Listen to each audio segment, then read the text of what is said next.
सहजता से और सरलता से अपने कुल में धर्म को बोना है, धर्म का संचार करवाना है, घर को आनंदित करवाना है, परमानंद सुख घर में लाना है, तो मैं अधिकार से कहता हूँ और अनुभव से कहता हूँ।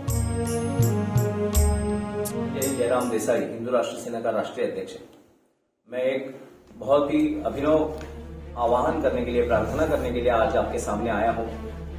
आप टाइम पास करने के लिए बहुत सारे संसाधनों का उपयोग करते हैं।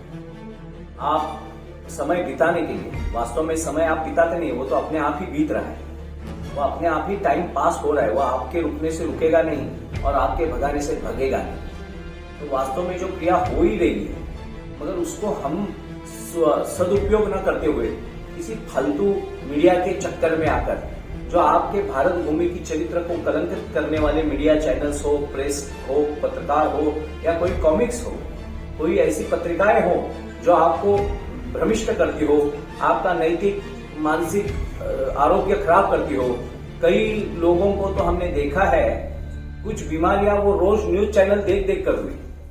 तो ऐसा कुछ साहित्य पढ़े कि जिससे आपके मन की शांति हो, आपकी आत्मा अध्यात्म की ओर बढ़े, आपके मन में, बुद्धि में विवेक जागृत हो, आपके ज्ञान चक्षु, ज्ञान चक्र जागृत हो, आपकी समाधि अवस्था, आपकी आनंद अवस्था आप में समाधिस्थ हो, जागृत हो। तो ऐसा साहित्य अगर पढ़ना है तो वो साहित्य कौन सा है, क्या है? तो मैं अधिकार से कहता हूं और अनुभव से कहता हूं कि अगर आपको आपकी घर में पवित्र शक्तियों का विचरण चाहिए, पॉजिटिव एनर्जी चाहिए, निगेटिव एनर्जी आपके घर से डिलीट करनी है, तो आप उद्बत्ती लगाते हैं, धूप लगाते हैं, दीप करते हैं। उसके साथ ही आप क्या पढ़ते हैं? एक भी न्यूज़पेपर आप सुबह सुबह मत पढ़िए। उठते ही आपके चित्त में जो प्रभाव करता है, जो आप पहला साहित्य पढ़ते हो, तो मेरी विनंती है, मैंने अपने आप में अनुभव किया है। ऋषि प्रसाद नाम के एक संत श्रेष्ठ आसाराम बापू जी की पुस्तक है, ऋषि प्रसाद और लोक कल्याण सेतु। ये ऐसे साहित्य को आपके आसपास में होना चाहिए, आपके विचारों में, आपके वाचन में, आपके चिंतन मनन ध्यान और धारणा में कोई क्लेश, दुख, वासनाओं के साहित्य नहीं होने चाहिए। आपके मन की शक्ति और समृद्धि को बढ़ाए, आपके मन को सक्षम बना के तन को तंदुरुस्त बनाए। इसमें आयुर्वेद की ज्ञान दिया है, इसमें साधनाओं का ज्ञान दिया है, तिथियों का ज्ञान दिया है, खगोल शास्त्रीय कौन सी अवस्था में पृथ्वी की कौन सी दिशा और दशा है, उस समय क्या खाना चाहिए, क्या पीना चाहिए, कैसे रहना चाहिए, कौन सी देवताओं की कैसी साधना उपासना करनी चाहिए, अपने अनुभव प्रचिति आने के लिए हमें क्या करना होगा, ये सारा सार सरल और सोपी भाषा में है, सहज भाषा में है। और छोटी छोटी किताबें भी लेंगे तो 500-500, 200-200 रुपए कीमत है।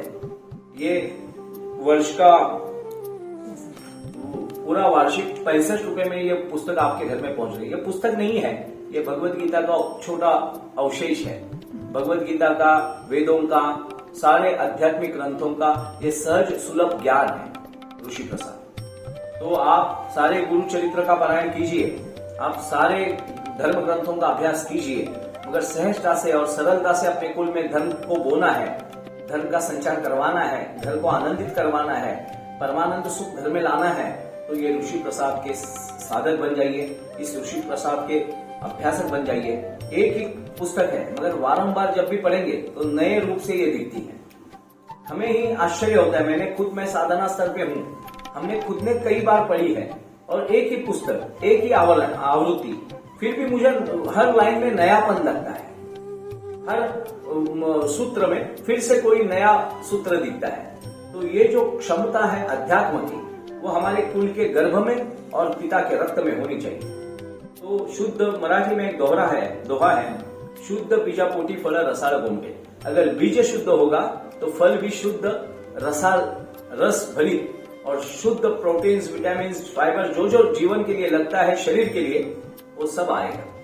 तो माता पिता शुद्ध हो जाएंगे तो कुल शुद्ध होगा। शुद्ध कुल की निर्मिति करनी है तो शुद्ध साहित्य का पारायण कीजिए। आप अवश्य 65 रुपया मतलब हमें कुछ भी नहीं है आज की तारीख में। हम गटर के ऊपर चाइनीज बैठ के खाने वाले 200-500 का खा लेते हैं।